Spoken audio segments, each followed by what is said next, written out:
100 of this college, we will adopt an ambitious legal proposal on returns. Returns is a key element of the Pact of Migration and Asylum. We will propose common rules for return with the new European return order and mutual recognition of return decisions by member states. So we want to put in place a truly European system for return by proposing a regulation with simpler and clearer rules, preventing absconding, and facilitating the return of third country nationals with no right to stay. Those who are forcibly returned will be issued with an entry ban, and we will be stricter where there are security risks. We will be assertive, but we will also make sure that we will act in full respect of our obligations under international law and fundamental rights. To conclude, the Commission is ready to tackle today's crisis. We need speed, we need scale, we need determination. We have a once-in-a-generation chance to build a stronger, a more prosperous, a more secure Europe. So let's seize the moment because it's Europe's moment. Thank you very much. Thank you, President. And we can open the floor to questions. We'll start here in the middle, please, in the front. Yes, you.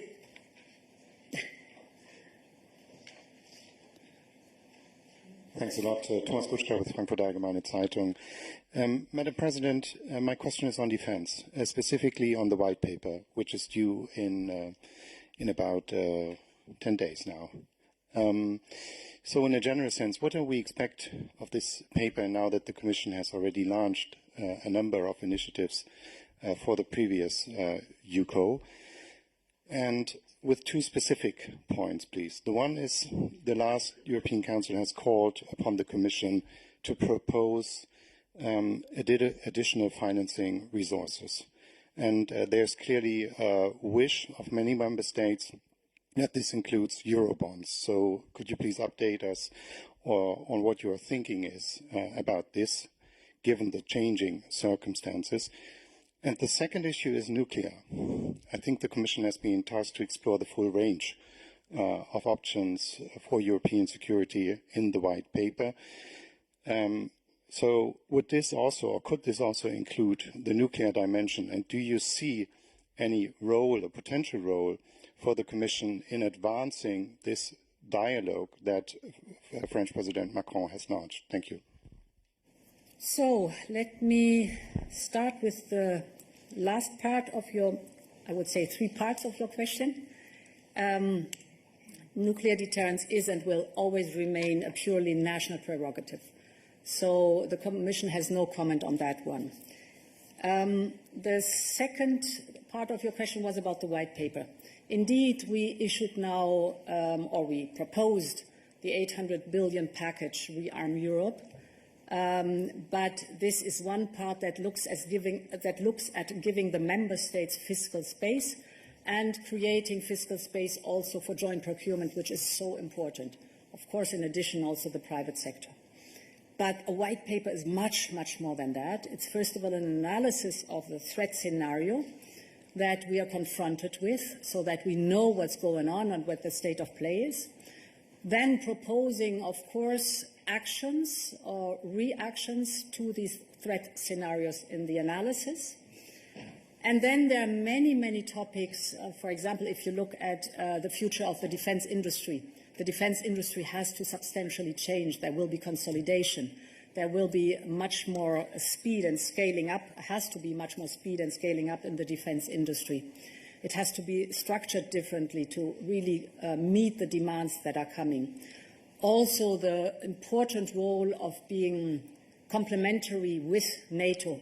I keep emphasizing, and I think it's very important, that we will not reinvent the wheel, but we will build on the very successful coordination with NATO when it comes to standards and norms, or when it comes to the analysis of where do we have the gaps.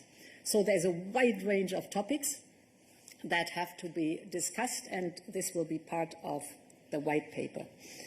Now, financing options. So whatever the financing options are, we will have to raise money. So also the new instrument that we are creating, the 150 billion, you have to raise money for that. The Commission is borrowing against the headroom and then on-lending the loans to the member states. The same is with the triggering of the national escape clause. Of course, the member states have to go to the capital markets and raise money for these defense expenditures. So however you then shape in the very end the handout of financial means, we will have to raise money on the capital markets. And of course, then is most important that this push in the defense industry, which I described in a few sentences in the introduction, will have, if we do it right, an enormous effect on our industry, because this is really going to the frontier of innovation and development and speeding up with scale the production that is so necessary for our defense posture. And we move on. Yes, Dan, please.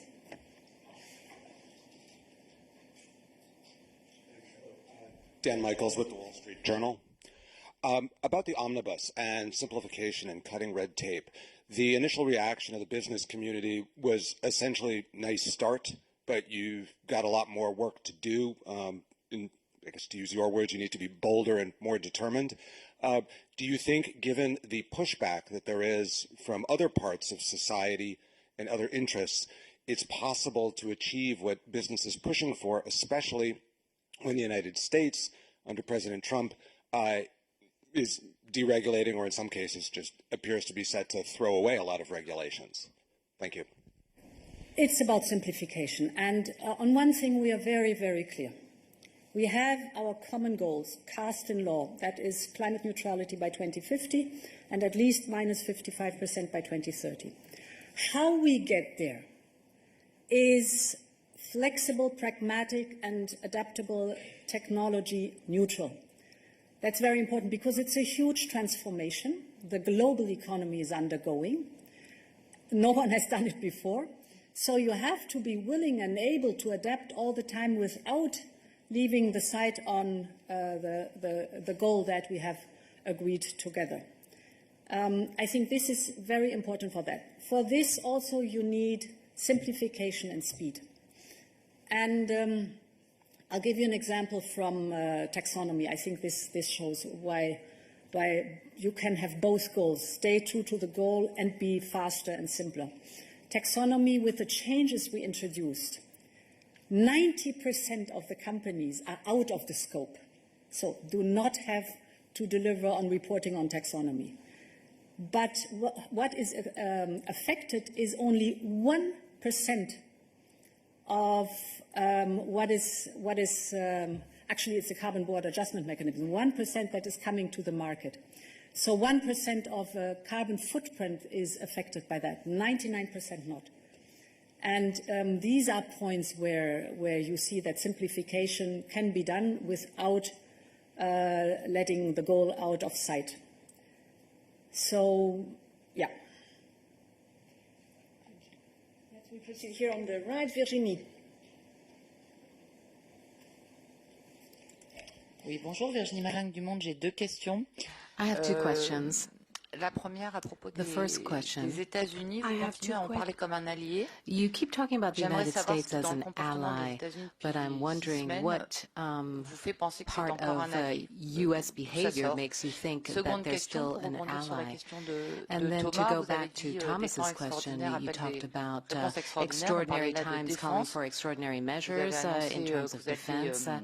And you convoquer un said collège de la that you're going sécurité. to have a Mais sur les questions security de college financement, là, encore convoked, une fois, je but in reviens terms là-dessus, of les États membres vous ont financing, demandé member states have asked d'explorer des you pistes pour to qu'il y ait plus de explore financement. Quelles avenues sont les for pistes que vous more pensez pouvoir explorer financing? What au-delà de ce que avenues vous can be avez d'ores et pursued déjà above and annoncé pour les beyond 150 what you milliards have et talked l'espace about, budgétaire? Est-ce que the c'est 150 billion le and the mécanisme européen de budgetary stabilité, un emprunt headroom? commun, autre Are you chose? Enfin talking bon, about parce joint que loans? vous avez parlé de l'union What des are you marchés de talking capitaux, about? Because rebaptisé you talked about the l'union des capital pardon, markets j'ai oublié, je sais plus quoi. and C'est la même further chose, issues, mais but it all boils down to côté the same public, thing. où est-ce On qu'on the peut trouver de public l'argent et comment? side, Merci. where can we find the money? Yeah, I mean, it's a huge amount that we are offering now to member states or for joint procurement, 800 billion. So that's enormous. And therefore, I think we will focus now on delivering the legal proposals, which is under time pressure. We are under time pressure to do that. We want to do this before the next European Council. And this is where the focus is on. Of course, if there are interesting ideas, I'm absolutely willing to look into this. But the tasking of the European Council was very clear, that we deliver on the national escape clause and that we deliver on the proposal with the new instrument with 150 billion euros in loans for joint procurement. We are looking into the topic of cohesion funds, as you know, and to deliver on the private sector, the Savings and Investment Union, and a different lending pattern of the EIB. Cut, the other part of your question, the United States, they have been for more than 80 years our closest ally. And in the face of adversity, the US and Europe have always been stronger together. And yes, there are differences, but we might have different views on some topics, but if you look at the common interests that we have, they always outweigh our differences. So I think it's important that we work together. We will have our differences. We have to sort them out, but we will have to find common avenues. Oui, Virginie, vas-y. Ma question sur les États-Unis. Well, my question c'était pas une about the question de United savoir si States on avait wasn't intérêt à really être alliés, as parce to que whether or ça, not there were vous l'avez interests déjà among dit. allies. You've C'était already said vraiment, that, but it depuis le was 20 really, janvier, as of the qu'est-ce qui 20th vous of fait January, croire dans le what makes you comportement believe, in de terms of the l'administration Trump, behavior of the Trump que ce sont encore administration, nos that alliés? they're still Voilà. our Est-ce qu'il y a des allies? éléments, Are there des elements choses qui ont été faites, des and choses qui ont things été that have dites, happened, things that qui have vous been font encore said croire possible that make it still que les États-Unis possible soient les for the alliés de United l'Union States européenne? to be allies of the Des European Union and Okay, Europeans? got your question. Of course, the United States are allies. This does not mean that the pattern that we had the last, well, at least 25 to 30 years, if not longer, that the pattern is still the right one, that the bulk of the defense responsibility lies with the United States and not with all the other allies. We have to do our homework. We have to fulfill our responsibilities. We have to take them on our shoulders. And therefore, the first step with the rearm package is so important, to make very sure that we need really to step up our own defense. Being allies does not mean that there is an imbalance in the responsibility or the burden that has been shared. I was present in 2014 as Defence Minister in Wales when the 2% were agreed. Well, we know today where the figures are, and we know that we will need more than 2%. The Secretary General of NATO speaks of north of 3%. And this is a call that goes to all of us in the alliance, or all those in the alliance.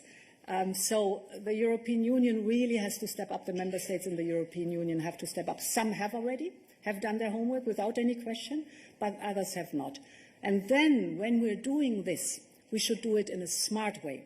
Therefore, this double approach, on one hand, as every member state is different, they need the national fiscal space to do what is necessary in their national posture. But on the other hand, we are fully aware that we have domains, and we have identified these 6 to 7 domains, where we need joint procurement, joint action, so that the member states can chip in contracts, multi-annual contracts, for huge topics like a advanced air defense shield, or the missiles, the drones, the ammunition. We all know these topics, where we have to step up together, and therefore this road is paved. There's a third element, that in parallel we have to make sure that Ukraine is in a position that it can keep on fighting till we have reached a just and lasting peace. And with the new instrument, the member states can chip in initiatives, for example, like the Danish initiative or the Czech initiative, but they can also procure military capability that then are given to Ukraine, for example. So my plaidoyer is, we are allies, but this means that all allies have to take their responsibilities. Carl, please. Carl de Beyer here.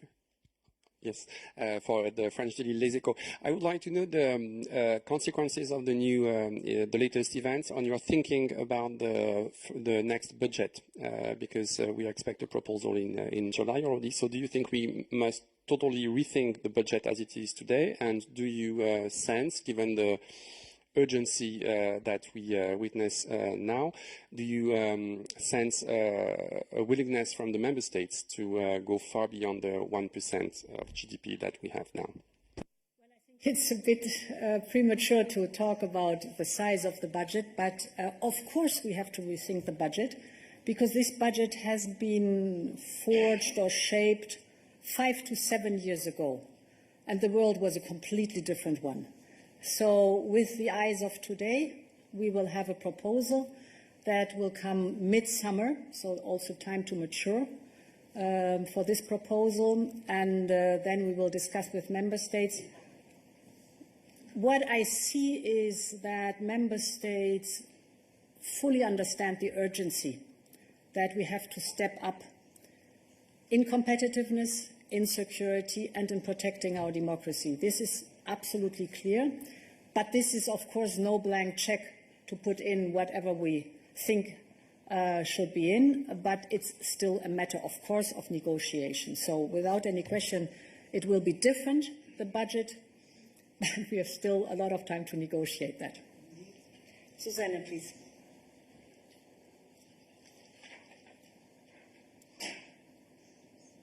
Thank you. Here. Susana Freixas for SIC and Expresso Portugal. A kind of follow-up question, because on Thursday, President Costa said that there should be no taboos, and he was mentioning common borrowing for grants. Clearly, after 2 questions, you avoid the word grants or common borrowing for grants. So my question is very direct. Do you think that there is no need for common borrowing for grants? So this is my first question. And if I may, a follow-up question also regarding the relation with the US. Do you think that at some point during your mandate you will have to de-risk the relation with the US as you have done with China? So for the second question, a clear no. It's a completely different relationship we have with the United States than we have with China. Therefore, a clear answer. And for the first, what the first question is concerned, where I put my emphasis on right now is, 3 days after we proposed the package to the European Council, that my task now is, in the next 2 weeks, to deliver a concrete legal proposal. Nothing is off the table. I'm open for whatever is necessary. Get me right. But to start a debate 3 days after we've done a proposal that was unanimously supported, with a lot of positive replies from everywhere, to come with new thoughts, I think is too early. As I said, nothing is off the table. I'm willing to explore whatever member states, and they've asked for other things too. We can discuss then other scenarios in the next European Council. This is the decision of member states and, of course, the president of the European Council. But my task now, 3 days after such a big step forward, it's unprecedented that in defense we are supposed to provide this enormous possibility to the European Union. I focus now on the legal proposal, which will be tricky enough. There, please. Anselm Stern, Second German Television. Germany is going into debt. The EU is lifting the European debt brake. How much is the European Stability Act in danger? Yeah. So this is a very clear, fine line that we have to walk precisely, indeed. And therefore, the national escape clause is being triggered in a very controlled manner, proportionate and time limited, and with a strong focus on looking at the individual situation of member states. That's very important. Therefore, we chose the national escape clause. If I may say, in COVID, it was the general escape clause, and it was open to everything and for everybody. Here, it's very targeted and very controlled.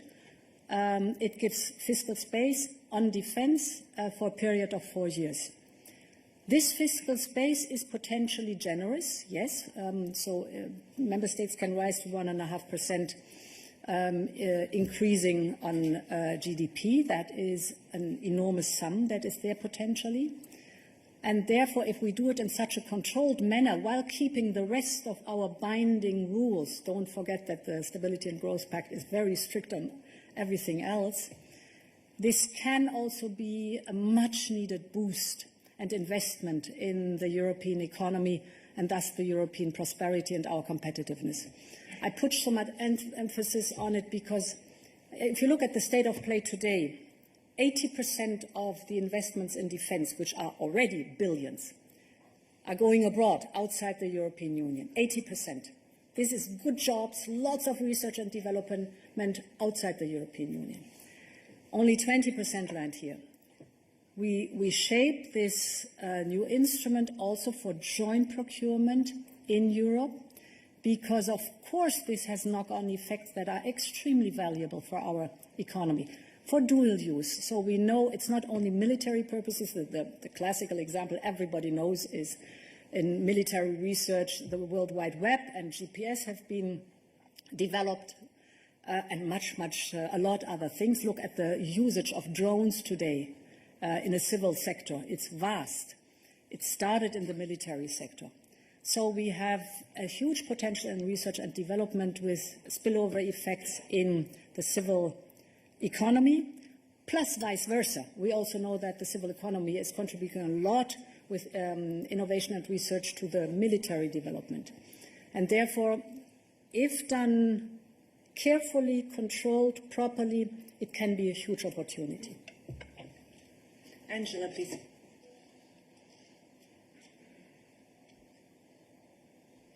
Yes, Angela Mauro of Post Italy. Thanks for the opportunity. You've just said joint procurement for expenses in Europe. And my question is, as there is a big discussion, there is a discussion on the Buy European clause between France and Germany. What do you think of this? And if I can, another question on the name, Rearm Europe. Some say it's unpopular, like the Italian Prime Minister thinks it's unpopular. I think you don't repent the choice. Can you explain us why? Thanks. So the name describes what is happening. I mean, if you look at the history of the development of defense investments and expenditure, I think we were around about 4% at the end of the Cold War. Then, rightly so, there was a reduction of defense investments. It was the time of the end of history, Fukuyama. So all these affect the peace dividend, yes. But then it went further than only a peace dividend and went into, because of tight budgets and financial crises and so on, into decreasing in underinvestment, at least 1 or 2 decades of underinvestment. And therefore, it is necessary to establish the posture again that is so important. The new instrument of 150 billion euros for joint procurement, we will call it SAFE, Security Action for Europe. So that's a core element. And yes, there was a first part in your question, and I forgot it, I must admit. By European. Sorry, I started with the second part. It's never good to ask me two questions. I always forget the second one. So I think I just explained why I think over time it can't be that 80% of our investment, think of these 800 billion. If 80% go abroad, this is very good for other regions, but not good for the European Union. I'm aware of the fact that this is a gradual increase of buy European, and that we have to think about what includes Europe. For example, we have strong ties to our British friends, or I remember very good connections to Norway, excellent in submarines, for example. So we have to think smartly how we do this, but that in general it has to deliver also on research development and good jobs. Here in Europe is for me very important. Why do I say gradually? Because the reason that at the moment being we're buying 80% outside of the European Union is that we needed, and we need urgently, the capability, and they were not here. So we also have to rethink the functioning of the European defense industrial base. There needs to be consolidation. There will need, on our side, we need reforms of the procurement directive, for example, that you can chip in existing contracts already, and many things like that that are hindering today defense companies to work seamlessly together and thus scale up and speed up the process. Perhaps a last comment on that one for me is exemplary, the unbelievable speed and quality in Ukraine of the defense industry. There was almost nothing when the war started.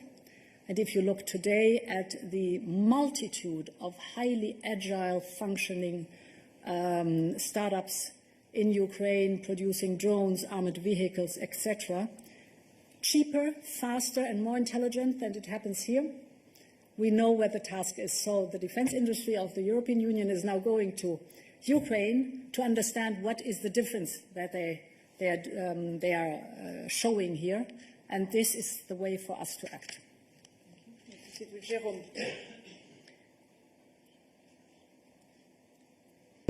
Jérôme Cartier de l'Agence France Presse.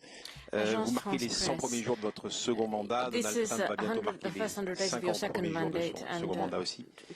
Et depuis son retour, il a multiplié les attaques contre l'Europe, soit directement, soit par la voix de son vice-président. Vous avez évoqué aussi la nécessité d'un dialogue avec Washington. Mais on a le sentiment très net que la Maison-Blanche n'est pas pressée de rencontrer l'Union européenne. Est-ce que vous croyez aux vertus d'un face-à-face avec Donald Trump? Est-ce que vous travaillez en ce sens? Would you want to have a meeting with him? So I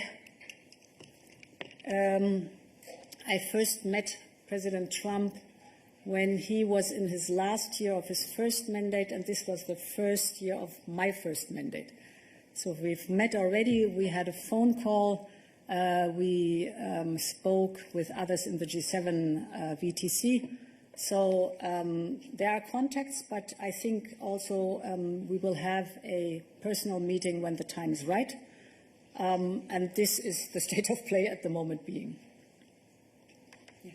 Alexandra, please.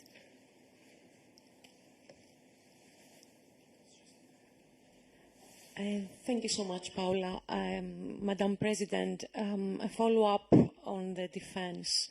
Of course, your proposal received unanimous political backing on Thursday. However, there is some discomfort in some member states about the possibility of these initiatives to open, you've mentioned yourself, to like-minded EU partners. I'm from Greece, Alexandra Voudouri from Greek Daily Kathimerini, so I think you know what I'm referring to. Are you planning in the white paper to consider these concerns? And second question, if I may, 100 days, too many initiatives, too many plans. Would you have done anything different? Are you happy with what you delivered today? Thank you. Yes, I'm happy with what I delivered today. No, seriously, if you would have asked me, I don't know, 6 months ago, I would have very strongly focused, of course, on the prosperity part, because there was a good reason why at the end of my last mandate I asked Mario Draghi to write this report, and it came out as an excellent report in my view, as an excellent report. So I knew focus on that one and be really strict on that one. But many other things, little did I know how much the world would change. Now, what like-minded countries is concerned, indeed, we have to find a good formulation and a good frame to work on that one. And you exactly described what we're doing right now. We're listening to all of the different interests and stakeholders to find a balanced approach. But I hope I explained understandably what the trade-offs are and how important it is here to find the right balance in the white paper then. Good. There in the back. It's Dorota from Polish Public TV, so Central Europe at least. I also have 2 questions.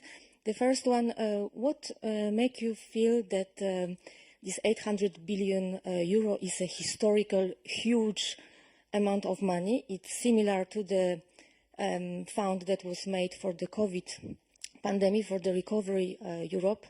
Whereas this fund was to buy the mask, to buy the vaccines, and in some countries like closer to Russia, so the Eastern Europe, the Nordic countries, there is already a feeling that it's simply not enough. Out of 800 billion euro, we only know this 150 billion. That is sure, because it will be this joint procurement. We don't know if 650 billion euro will be used and how. And if the Russian soldiers come to Poland or another country, so we cannot just announce lockdown to the citizens. And the second question, the Commission was planning to announce to stop import and buy Russian energy sources. Actually, it was supposed to be announced in February, and it disappeared from the agenda of the European Commission. And there are some media reporting says that it may be connected to some plans of restart of Nord Stream 2 with American participation. Thank you. Yeah. First question. Let me have a look. Yeah. So first of all, Next Generation EU came towards the end of the COVID pandemic, and it was meant, of course, not only for the short term, but as you recall, we had a sharp decline in economic activity because of the lockdowns in COVID, and huge problems of the economy to restart again. And therefore, Next Generation EU was the much needed investment push to give an incentive again to the economy to open. And then you see we had a sharp decline and a sharp increase again of economic activity. What we wanted to prevent with this 850 billion Next Generation EU was that you have a sharp decline and then very slow recovery following after. And for that, this massive investment boost was there. And it helped a lot. It helped a lot. I say that this 800 billion for defense is so historic because investing in the economy is a known pattern of the single market, of course, for the European Union. Investing specifically in the defense industrial base is very new at that scale for the European Union. It's a discussion that was always very strong in NATO. But now it's a discussion that arrived also, rightly so, in the European Union, because the European Union has to care for its own military posture and has to be able, as I've described, to face the threats that we are seeing.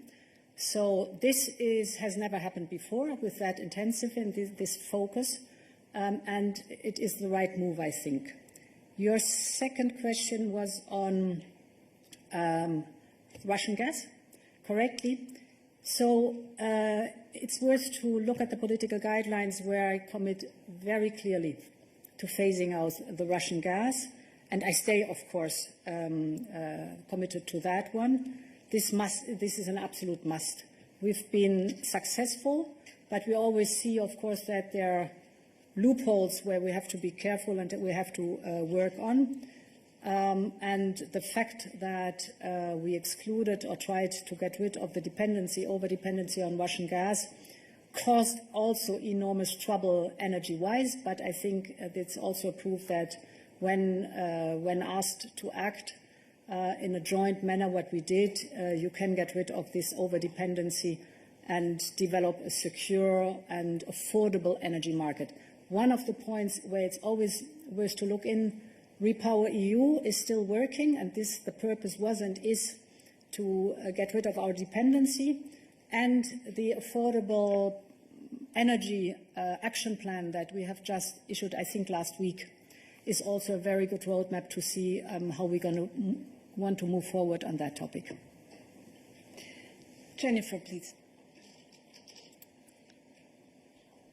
Thank you. Jennifer Rankin from The Guardian. It's over here. First of all, a follow-up. What would Norway and the UK have to do to be included in any Buy European provisions? Would they, for example, have to agree to stop buying US-made defence equipment? Could you sketch out your thinking on how to include non-EU countries in Buy European? And secondly, I really wanted to ask about Ukraine, because at the last European Council there were a lot of discussions about the medium term and the long term. But can you give us a sense of when you expect agreement on the Kaja Kallas initiative, on what steps the EU will be taking to support Ukraine to provide military aid this year, given how critical the situation is and the gap that has opened up with the very big gap from the loss of US aid? Thank you. So, the non-European Union countries, the first part of your question, if you look at the pattern of the defense industry, you see that there are already very strong ties. So companies are already working cross-border. We do not have to reinvent the wheel. We have to think about a smart mechanism, how we can use this cooperation that is already established and at a high level of quality. I wish for more speed, but the level of quality is very high. Ukraine, we have made sure that the financing gap for the economic survival of Ukraine is closed this in 2025, focusing on this year. And indeed, I mean, if you look at what the European Union delivered overall, it's 140 billion euros, and this includes the economic survival or stability of Ukraine in the year 2025. If you look at the military supply, 52 billion euros have been worth military equipment have been supplied to Ukraine, actually on par with the United States. Here we will have to step up without any question. This initiative, Rearm Europe, helps a lot because it gives in two ways at least, and the third one is the possibility of private investment also, possibilities to be faster and more targeted in supporting Ukraine. Good, and we cannot forget our colleagues online, so we turn to Momchil. One question from online. Yes, hello? We come to you. We come to you, Momchil. Good afternoon. President, I have two questions. First question, President, last year during a pre-election debate, you said that parties like Revival in Bulgaria and others in other European countries want to trample our values and destroy our Europe. But we at the EPP... Momchil, I'm sorry, we cannot see you, Momchil, and you know the rules, right? Okay. We need to be able to see you. Do you see me now? Nope.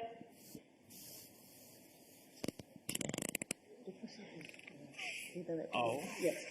Okay, I'm sorry, Momchil. We'll have to proceed here in the room. So, Mark, please. For once, I'm happy IT doesn't work always so well. Sorry, Mark Peperkorn. I have one question only for you. It's about the security college. When is the security college going to start? How many commissioners and who will be part of it? How often will they meet? And what is their task? Are they preparing conclusions, because then you get a kind of a division between A and B commissioners, and you know how sensitive this is. Thanks. So I think, the Security College will include all the commissioners, because you've just given one very good explanation for it. But the second is, if I may say so, that almost every topic could be involved. If we think back 4 years, never would I have been able to foresee how topics can be instrumentalized to drive a hybrid attack against us. Let's start with Russian gas. 4 years ago, we saw that Gazprom is not filling the gas storages as it should, but we did not draw the right conclusions. That was before the war started. So we saw it, we were worried, but little did we know, or no idea did we have, that this is the beginning of a hybrid attack on European energy security in order to force us not to support Ukraine. So instrumentalizing the overdependency. And then, of course, the storages were not filled appropriately, and Putin cut us off the Russian gas. The same was 4 years ago, a bit more, or 3.5 years ago, before the war, when all of a sudden migrants, mostly from Iraq, were at the Polish border. And Putin knew very well at that time this was our soft spot, and used migrants to drive a hybrid attack. We were used already to massive cyber attacks and all these topics. But by that, I want to say this is the Commissioner for Energy and is the Commissioner for Migration, for example.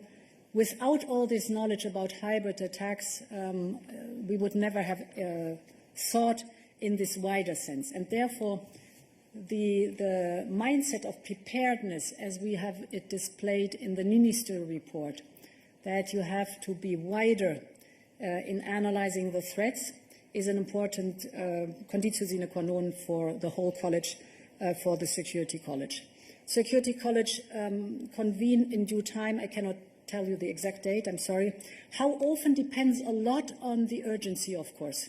So it will be convened more often now than it would have been the case 4 years ago, for example. Important is that we get regular briefings from the relevant security services to be ahead of the curve and to remain ahead of the curve. So knowledge is important. In-depth knowledge of the security services is important. The analysis of the situation, the understanding what is coming, and of course then the political steer on different fronts where we have to deliver. I think it's important because I realize also in the discussions that we normally have in the college, we are very focused on the files that we deliver during that day. That's good.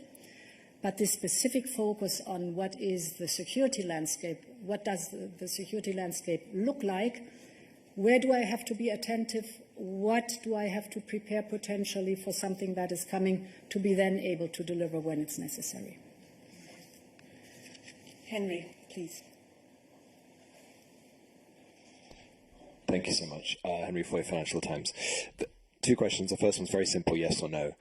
Do you think that member states who take a slice of the 150 billion could, if they wanted to, spend it on an F-35 US fighter jet?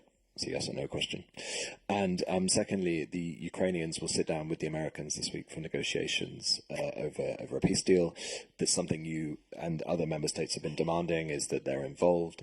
Do you feel like Kyiv has an exact idea of what Europe can supply in any peace agreement ahead of these talks in Saudi Arabia, or do we need to talk more about that? So the contact to President Zelensky and his staff is very, very close. And it's built on trust that has grown over the last 3 years. We've basically gone through thick and thin. So we know that we are reliable for each other in crises or extraordinary situation, and that we can most of the time find solutions. Not always, but most of the time we find solution while working very, very closely together. And of course, the talks that hopefully lead to a just and lasting peace, the talks around security guarantees, for example, are talks where we often also explore what is possible, what is in the first line. For example, the strongest security guarantee, of course, would be NATO membership. That is at the moment not possible. Then the second element, the most important, is a well-equipped, functioning Ukrainian army, armed forces. And then you can go into detail. So there's a lot of very fruitful discussion that we have. And, how do I say it in English, this is a common learning process also. Because, again, these are uncharted waters. And together we have to find the best solution. So member states nationally, of course, can decide what they want to do with their national military posture. Important is, and this is also, of course, the NATO military posture that is embedded in the norms and standards that are agreed together. This is important for as a security matter. The joint procurement will be different. So it's there you can chip in or develop the possibility for joint contracts. Important here is 2 or 3 or more, 5, 6, 7 member states agree on a joint procurement domain. I think very important is what was not possible so far. You can come later to the contract without doing the whole process again. And these contracts can be multi-annual, for example, to give you an example for the features that we are discussing and putting on paper right now. Multi-annual also was not possible right now, a constant complaint of the defense industry. And of course, there are more possibilities for the defense industry really to deliver fast and effective. David, please. Thank you very much. David Carretta, Radio Radicale, Italian Radio. You've said several times that the US are still ally. But after the decision that the Trump administration took on Ukraine, suspending military aid, suspending sharing of intelligence even for air defense, yearly detection of mass missiles, the fact that the vice president has campaigned and is campaigning for anti-democratic forces in Europe, in the EU, would you say that the Trump administration is still an ally, or it's time to confront them in a different way? Thank you very much. So my position is clear. The United States are an ally in the transatlantic alliance. We have our discussion points without any question. And well, who am I to speak about? I just realized about the transatlantic alliance. From the viewpoint of the European Union, I think it's a very strong wake-up call and Europe's moment now really to step up in defense and giving ourselves the posture that we need. Yeah. Okay, good. So we're coming to an end. The final 2 questions. Here, please. Yes, you.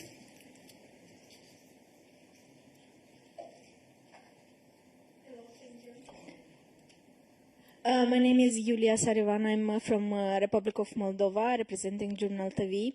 So just before the special summit, President Macron said that Russia's next target is definitely Moldova and Romania, especially in terms of disinformation and cyber attacks. So in the meantime, the European Union is strengthening its defense through Rearm Europe. what does this plan mean for non-EU countries as Moldova is, and can we expect even more support from the European Union? Thank you. So Moldova, for sure, as a candidate country, can expect a lot of support from the European Union, and I think we are on a very good path. With the growth plan, for example, we're working intensively on giving Moldova more access to the European single market in certain sectors. This comes with investment in Moldova's economy. So Moldova can expect that we stand by Moldova firmly and determined, and of course with the full support that we have given so far, and this will always also be the case in the future. Good. And there, please. Yes, you. Sorry, don't remember your name. James Cantor from the Media Uscreen. President, it's a bit of a follow-up on Dorota's question. Europe still buys tens of billions in Russian hydrocarbons. And of course, we know those hydrocarbons, those revenues fuel the Russian war machine. At the same time, and this is a little bit the 100 days question, you have presided over quite a dramatic rollback of the Green Deal. And the Green Deal is, of course, supposed to hasten a whole of society move away from carbon and fossil fuels. So how do you respond to those who say there's a bit of an incoherence here when it comes to policies on climate, but also on security? Thanks. So the hydrocarbons from Russia. Our dependency on Russia, I try to get off the top of my head all the figures. Dependency on Russian gas was 45% at the beginning of the war. It was reduced by 75%, which is quite a big step. The dependency on coal was 50%, it's zero. And I think oil also was around 50%. Now, the figure I know for sure, it's 3%.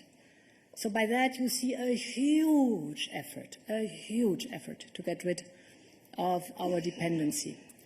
If I look at the overall situation of Russia, it's a mixed picture. The sanctions are biting and having a very detrimental effect on the Russian economy. You see that they have skyrocketing interest rates and inflation is soaring. But what is still a source of income, not from the European Union, is the oil revenues. So we see that very clearly. A field where improvement globally should happen, or we could have a closer look at it globally. Now, that's the hydrocarbon with Russia.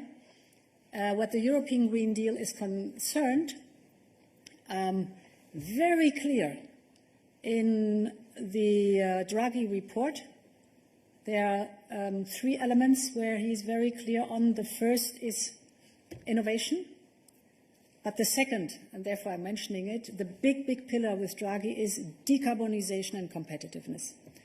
And basically my whole program is built on decarbonization and competitiveness because I'm deeply convinced that with innovation and decarbonization you can be very competitive. That's where I'm completely convinced about. If you look at the competitiveness compass, you see it as a red thread.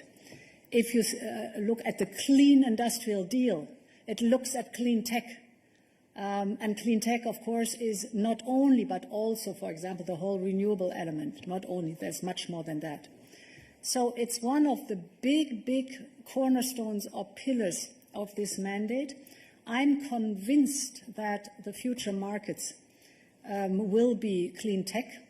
And, I mean, we've discussed often, for example, why is China investing so massively in electric vehicles? Because they know that the future of mobility will be autonomous, electric and software-driven. Why are the Gulf countries investing so heavily in green hydrogen? They tell me they sit on oil and gas and dominate today the energy sector. They also want to dominate the energy sector of tomorrow. This is why they are investing in green hydrogen, because they know these are going to be the markets of tomorrow. So this is not only a question, it's also a question of fighting climate change, but it's also a question that I'm deeply convinced that the economy will move into the clean direction, and we are leader in many technologies, but we have to stay leaders in many clean technologies, and for that the whole competitiveness compass is composed the way it is composed. Good. And with this we conclude our press conference. Thank you very much for your participation. Thank you to the interpreters, and a big thank you to President von der Leyen for her presence here today. Wish you a good afternoon, and in the meantime the documents, the statement of President von der Leyen is already available for your use. Wish you a nice afternoon. Bye.